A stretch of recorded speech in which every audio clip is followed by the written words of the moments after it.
Halo guys, kembali lagi bersamaku Dimas Irfan. Kali ini aku akan menceritakan alur cerita film drama Korea yang berkisahkan 6 orang yang mempunyai masalah dengan trauma masa lalu mereka, tetapi mereka memiliki kesamaan untuk mengatasi trauma masing-masing. Setelah berusaha mencari tahu, mereka menemukan toko lampu misterius. Sayangnya lampu tersebut tidak boleh disentuh sama sekali. Lalu apakah mereka menemukan jawaban dari masalah mereka? Dan bagaimana kelanjutan kisah ke-6 orang ini? Still in Nox TV.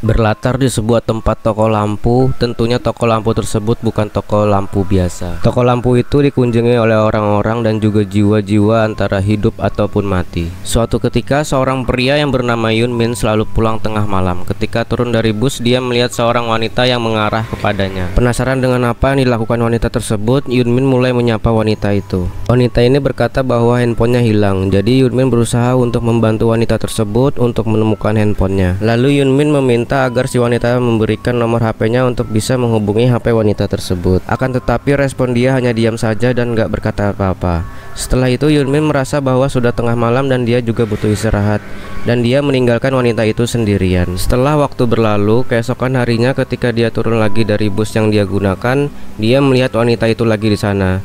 Dan kebetulan pada malam itu hari turun hujan, dan juga dia menawarkan payung kepada wanita tersebut. 내일도 볼까요?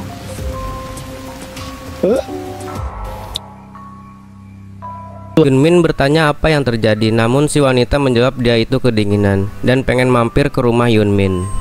Karena Yun Min kemarin bilang bahwa rumahnya tidak jauh dari situ, dengan rasa ragu-ragu akhirnya dia mau membantu wanita itu untuk pergi ke rumahnya.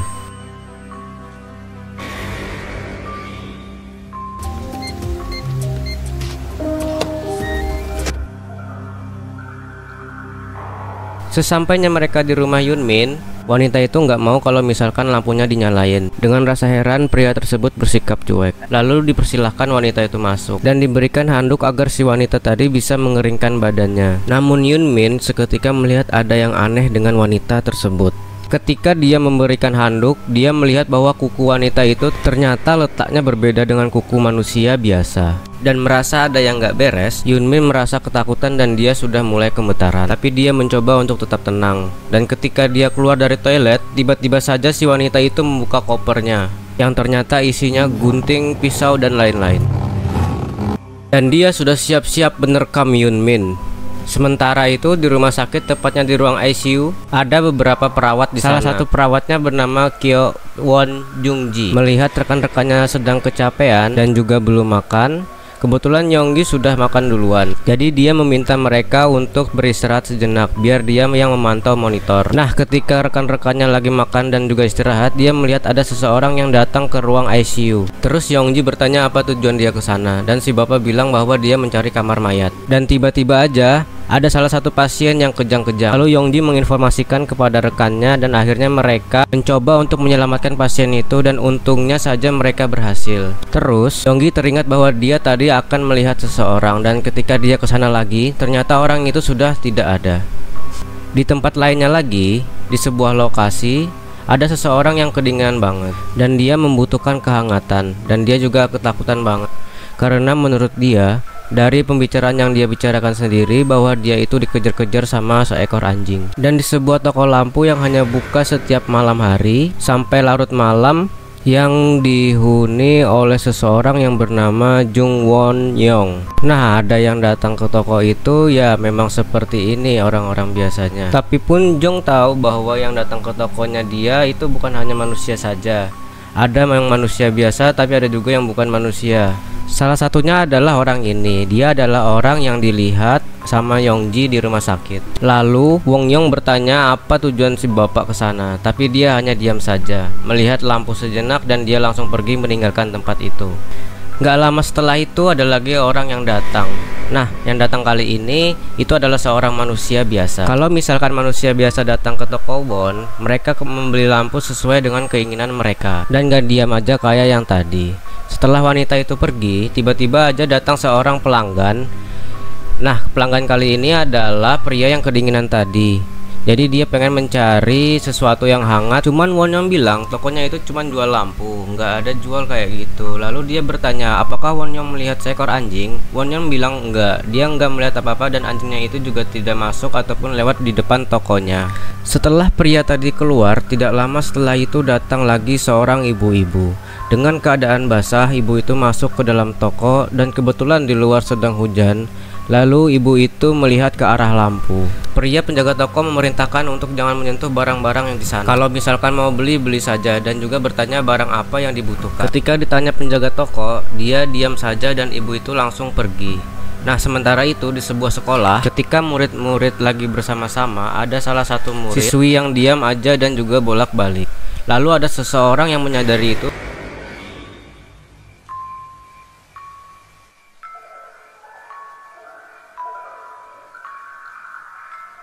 Setelah kelas selesai, Yunjun pulang sama teman-temannya bareng-bareng. Namun mereka harus berpisah di gang ini. Tapi itu adalah gang yang biasanya dilewatin Yunjun untuk pulang ke rumah. Namun teman-temannya bilang bahwa di gang tersebut ada cerita horor dan itu cukup menakutkan. Karena Yunjun terpaksa harus lewat gang itu, dia mencoba untuk tidak memikirkan perkataan dari teman-temannya. Lalu dia masuklah ke gang itu, berjalan dengan menyalakan lampu senter HP-nya. Karena di situ kebetulan juga tidak ada lampu, jalannya jadi gelap. Dan dia menyadari ada seseorang yang mengikuti dia, tapi dia mencoba untuk tetap tenang dan seakan-akan tidak terjadi apa-apa. Karena disuruh ibunya. Kebetulan mereka berdua ini ternyata sudah cukup lama mengenal satu sama lain, karena Yeonju emang sering banget membeli lampu di tempatnya Won Young.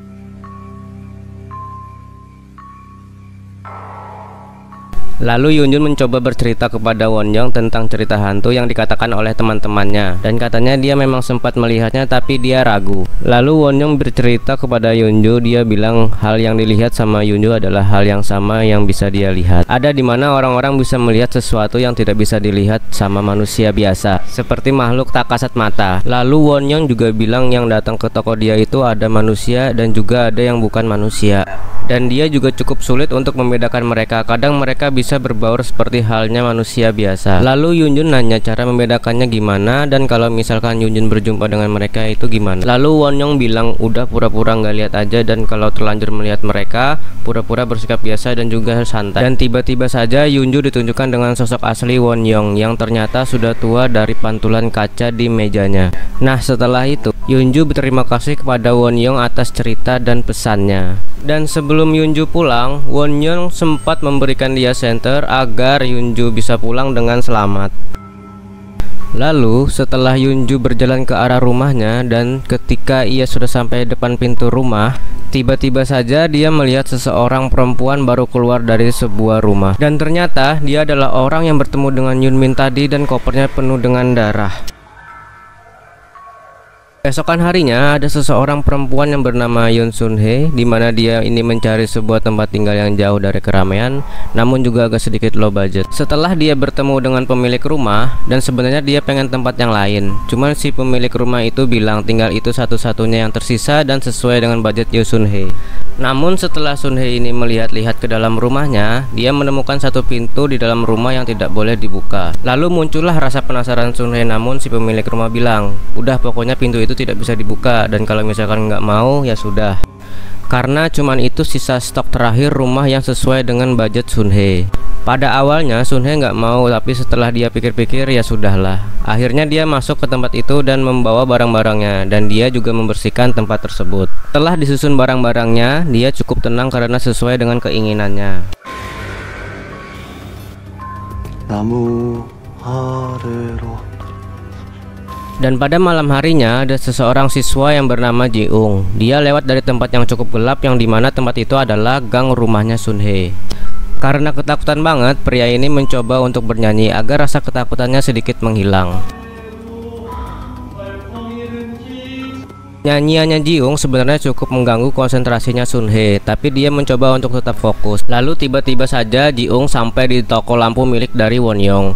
Tapi siswa tersebut tidak masuk, dia hanya melihat dari luar saja. Dan ketika Sun Hee tertidur, dia tanpa sadar ada seseorang yang berada di dalam rumahnya dan memperhatikan dia selalu setiap hari.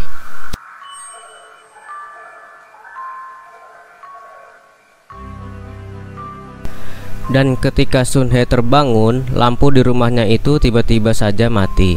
Setelah dia selesai mandi, dia mencoba untuk mengeringkan rambutnya dan dia lihat ke arah samping tempat kamar kosong itu.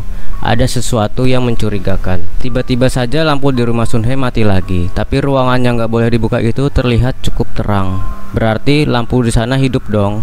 Lalu Sun Hye ceklah ke sana dan dia melihat sesuatu. Karena dia penasaran, dia bukalah pintu itu dan ternyata hanya ruang kosong saja. Lalu dia mencoba untuk mematikan lampunya karena Sun Hye berpikir karena dia tidak memakai ruangan itu. Lalu lewat lagi Ji-ung sambil bernyanyi shalalalalala.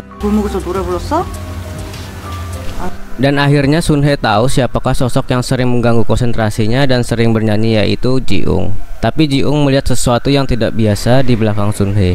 Dan tidak lama setelah itu lampu yang dia matikan tadi nyala sendiri. Sementara itu di rumah sakit makin banyak saja orang-orang yang berada di ruang ICU. Dan sebenarnya rumah sakit itu sudah full, tetapi rumah sakit di sana terpaksa menerima dan juga mengatur bagaimana caranya agar cukup. Salah satu suster di sana, Kyo Won-ji, merasa dia kasihan dengan anggota keluarga, tapi nggak banyak hal yang bisa mereka lakukan. 물어보고 싶은 게 있어요. Ketika dia berada di dalam toilet, tiba-tiba aja ada orang yang ingin bertanya kepada dia dari luar.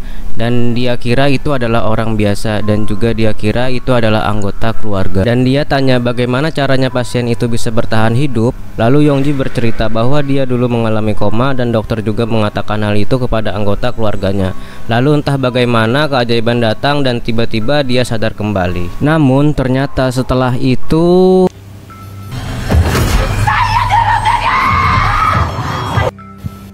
yang ngajak ngomong Yongji itu ternyata bukan manusia biasa, namun makhluk tak kasat mata. Yongji langsung berteriak ketakutan yang lampunya sempat mati lalu tiba-tiba nyala kembali dan makhluk tersebut sudah menghilang.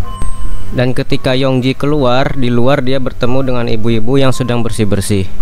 Sementara itu di sekolah pada hari itu Yunju masih melaksanakan sekolah malam bersama teman-temannya.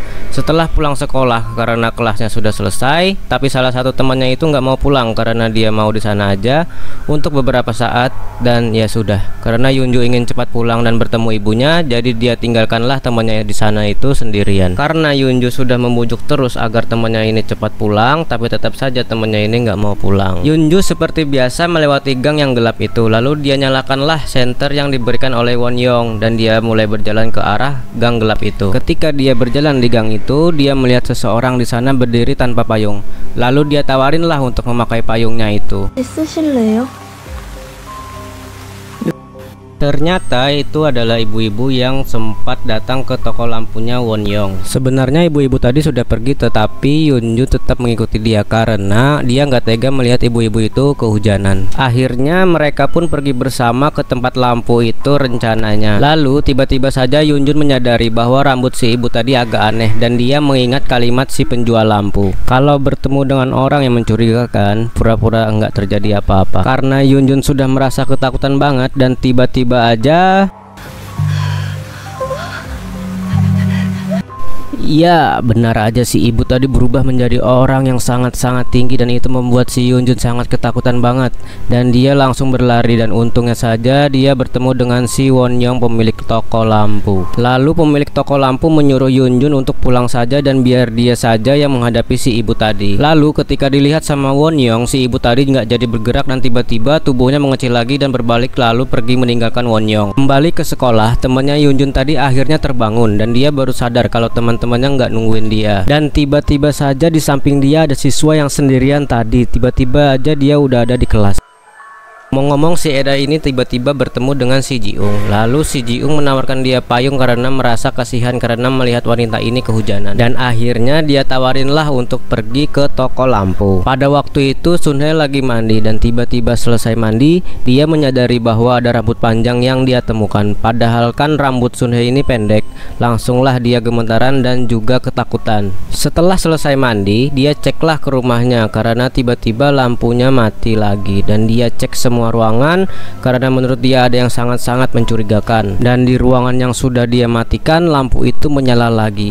Dia ceklah ke ruangan tersebut dan ketika di sana memang ada makhluk tak kasat mata. Lalu Ji-ung cerita sama si Eda tadi bahwa dia melihat Yun-hee itu ketakutan banget karena ketika itu dia melihat ada orang di belakang Sun-hee, makhluk tak kasat mata. Terus dia ngajak si Eda tadi ke toko lampu, tapi tiba-tiba dia melihat kuku si Eda tadi itu berbalik dan dia ketakutan banget. Namun tiba-tiba saja kaki si Ji-ung ini terlihat patah dan dia nggak bisa berjalan dengan normal. Lalu dia sangat ketakutan kalau diapa-apain sama si Eda tadi, dan dia berusaha semaksimal mungkin untuk bisa segera kabur dari sana. Begitu juga dengan Sun-hee, dia sudah melihat makhluk tak kasat mata tadi dan dia juga berusaha untuk cepat keluar dari rumahnya, tapi dia nggak bisa membuka pintunya. Nah, mereka berdua, Sun-hee dan juga Ji-ung, sedang berjuang untuk lari dari makhluk tersebut.